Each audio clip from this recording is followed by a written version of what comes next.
부동산 시장 어떻게 하냐, 뭐 그게 누른다고 눌러지냐, 5억이 아니라 500억이라도 주고 사겠다는 사람이 있다. 근데 그걸 막으려고 한 게 문제가 됐던 것 같다. 이런 발언을 하거든요. 그래서 이 하이라이트가 되게 돌면서 사람이 달라졌다 막 이런 얘기를 했습니다. 발언도 여러 가지 발언이 있었는데 전세 10년 정책 공식 입장 아니다 이렇게 얘기했고요. 두 번째는 3프로TV에서 국토보유세도 수용성이 낮다라고 얘기를 했죠. 그러니까 뭐 할 생각이 있었지만 과거에는, 지금은 해보니까 수용성이 너무 낮은 것 같다. 그다음 좋은 입지의 공공주택 우선, 신도시 개발할 때 핵심 요지에는 공공주택 좀 짓고 싶다. 그다음 부동산 손 댈 때마다 문제, 그게 손 안 대겠다. 지금 이 스탠스죠. 지금 야당에서 부동산 정책을 손을 안 대는 이유는 손 댈 때마다 문제가 커지니까.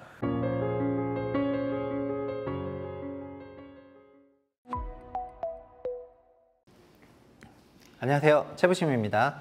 탄핵 후 부동산 시장에 대한 그 두 번째 시간인데요. 그 두 번째는 당연히 물론 윤석열 정부의 부동산 정책들을 계속해서 보는 것도 중요한데, 지금 합리적으로 봤을 때는 이제 야당에서 집권할 가능성이 조금 높아지고 있기 때문에 민주당의 20대 대통령 선거에 대한 부동산 정책을 한번 되짚어 보는 그런 시간이 필요하지 않나 이렇게 생각이 됩니다. 그래서 20대 대선에 그 더불어민주당 공약집, 이것도 뭐 한 3년 만에 봤는데, 거기에 그 공정성장이라고 하는 테마에 그 기본주택이라는 게 있습니다. 기본주택이라는 게 있어요.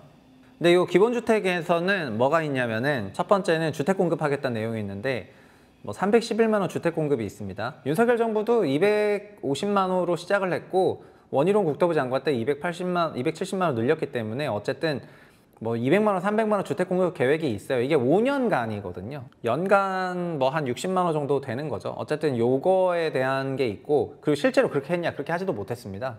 현 정부에서는 주택 시장이 좀 침체에 일변도였기 때문에 서울에 있는 기존 주택 시장만 강력하게 오르고 지방부터 시작해서 온통 미분양이니까, 그러니까 주택 시장이 굉장히 침체 중이었는데, 그래서 주택 인허가라든가 이런 부분이 크게 감소를 했고 결국 주택 공급을 못했는데, 더민주에서는 그 당시에 311만이었는데 문재인 정부 때 206만 했던 걸 승계받고 추가 105만 할 거고, 기본주택으로 140만, 여기서 80만 호 임대, 60만 호 분양, 거의 과거 이명박 때 보금자리 주택 같은 그런 개념이었습니다. 그리고 용산공원을 뭐 한 10만 호 정도를 공급하겠다고 하는 이런 내용들이 당시에 있었어요.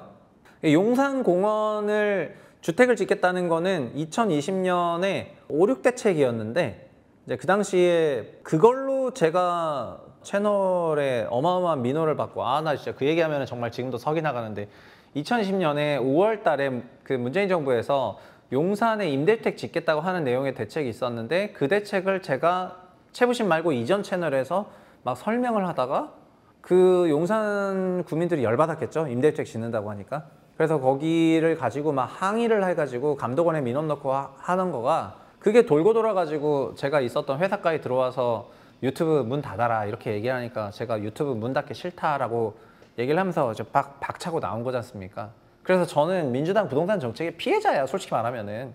이게 아는 사람이 얼마나 있는지 모르겠는데, 그때 결국 민원은 용산구민들이 했지만은 그 내용을 설명했다는 것만으로 제가 막 공격을 엄청나게 받았거든요. 근데 회사에 소속이 돼 있다 보니까 그 회사에서 하지 말라 이렇게 얘기했고, 그래서 그때 저는 이지선다였는데 안 하고 그냥 평범한 직장인이 된다, 아니면 하고 소위 유튜버의 길로 간다, 이런 고민이 있었는데, 그때가 요런 내용이었습니다. 기억이 막 새록새록하네요, 지금 보니까. 연합에서 22년 1월 달입니다. 그러니까 20대 대선 그 1월 달에 이재명을 인터뷰한 적이 있었죠. 그때 뭐라고 했냐면은, 이를 위해 문재인 정부의 최대 실책으로 꼽히는 부동산 정책과의 차별화도 부각을 했다. 이 후보는 부인할 수 없는 정책 실패다. 민주당 일원이자 대통령 후보로서 또다시 고개 숙여 사과한다. 변명하지 않고 무한 책임을 지겠다. 이재명 정부는 국민의 꿈과 시장의 요구를 존중하겠다. 필요한 주택을 충분히 속도감 있게 공급하겠다. 이런 내용들을 했습니다. 그리고 다른 공약에 보시면은 재건축 재개발 또 신속히 제대로 하겠다, 이런 내용이 들어있습니다. 그래서 재건축 재개발 신속히 하겠다는 거는, 재건축 재개발에 그 당시에 규제가 너무 많았었기 때문에 그쪽 표심이 안 좋았다는 그런 생각이었던 것 같고, 재건축 재개발 그냥 신속히 하겠다는 그런 내용이었는데, 뜯어보면은 그냥 공공재개발이 21년 2월 달에 도입이 됐거든요. 그래서 공공재개발 시 용적률을 상향하겠다, 이런 내용들이 있었고요. 그리고 부동산 공시가격 제도도 공시가격 현실을 하긴 할 건데 너무 급격하게 올라갔으니까 이거를 이제 과세 부담 안 하겠다고 했고요. 이 공시가격을 폐지하겠다, 현실화를 폐지하겠다고 한 게 윤석열 정부인데, 그거 되게 약간 선언적인 의미고, 이미 공시가격은 시장 가격의 90%까지 갔다가 다 내려왔죠. 다시 70% 언더로. 그러니까 공시가격 현실화는 이미 폐지가 된 상태가 되겠습니다. 그러니까 공시가격 현실화 폐지를 안 하고 있다 이것이 아니고 공시가격 현실화를 하다가 벌써 폐지가 이미 된 상태라 마찬가지다 이렇게 보겠고요. 그리고 더민주도 종부세 완화하겠다라고 했거든요. 종부세는 일시 2주택 됐는데 종부세 부여받고 막 이런 사례가 많아가지고 종부세 언제 완화해줬냐? 22년 12월 달에 여야 합의로 완화를 했습니다. 그러니까 상속받은 주택 때문에 갑자기 다주택자 돼가지고 종부세가 된 사람도 있고 그 다음에 이직이나 취업이나 뭐 여러 과정에서 갈아타는 과정에서 전집이 안 팔렸는데 그냥 5월 30일을 돼버려가지고 종부세 납부 기준일을 체크하게 되면서 종부세가 낸 사례도 있고 너무 억울한 사례가 많다 보니까 이거를 완화해 주겠다는 거였고요. 그리고 합의한 거는 이게 22년 연말에 합의를 했습니다.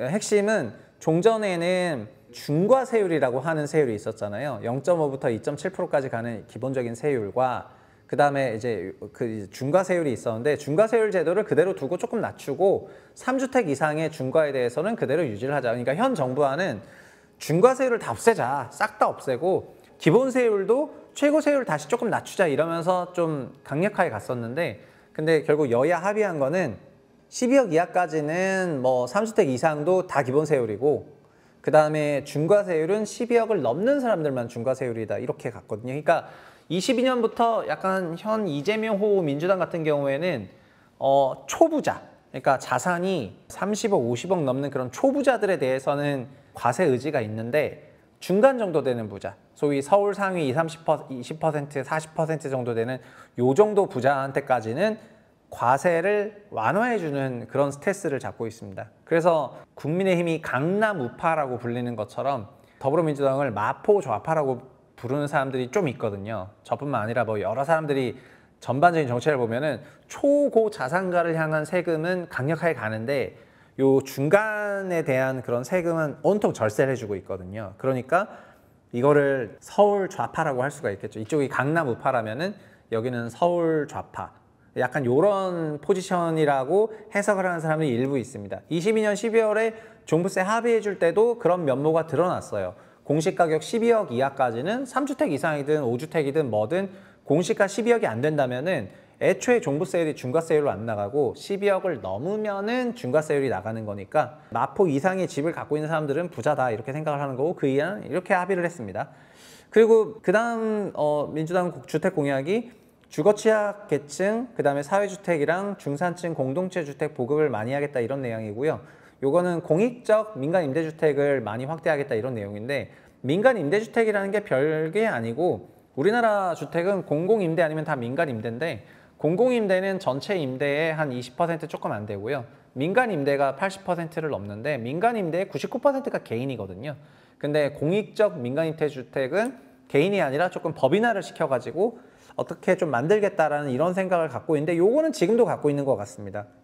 최근에 한 달 전에 그 3프로TV 나가가지고 뭐 이런 발언을 했는데 하이라이트 시사면 몇 개 보면은 부동산 시장 어떻게 하냐 뭐 그게 누른다고 눌러지냐 5억이 아니라 500억이라도 주고 사겠다는 사람이 있다.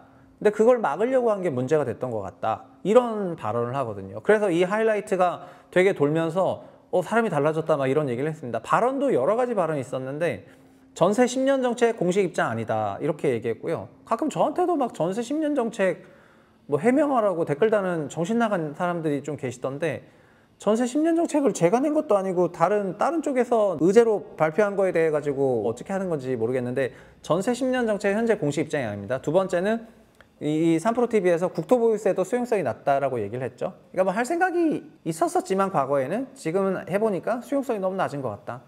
그다음 좋은 입지의 공공주택 우선 신도시 개발할 때 핵심 요지에는 공공주택 좀 짓고 싶다. 그다음 부동산 손 댈 때마다 문제. 그게 손 안 대겠다. 지금 이 스탠스죠.